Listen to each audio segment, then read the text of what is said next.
Narito na ang balita mula sa GMA Integrated News. Pinatawan ng preventive suspension ng Office of the Ombudsman si Cebu City Mayor Michael Rama at 7 pang opisyal ng City Hall. Nag-ugat yan sa reklamo ng 4 na empleyado ng City LGU tungkol sa kanilang reassignment at hindi umano pagpapasweldo sa kanila simula July 2023. Sa kabila yan ng desisyon ng Civil Service Commission Region 7 na kailangang ibalik sa dati nilang posisyon at sweldo ang 4. Tatagal ang suspensyon kinarama ng 6 na buwan. Sinusubukang kunin ng GMA Integrated News ang komento ng alkalde at iba pang nasuspinde. Narito naman ang iba pang balitang binabantayan ng GMA Integrated News. Bulkang Taal, muling nagbuga ng steam.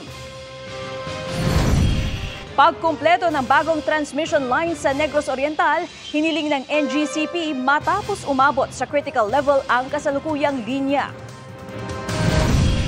At sa 24 oras, daan-daang sumugod sa Bangko Sentral ng Pilipinas para i-claim ang umano'y ipinatagong yaman ng taong bayan. Para sa mas malaking misyon at mas malawak na paglilingkod sa bayan, ako po si Katrina Son ng GMA Integrated News, ang News Authority ng Pilipino.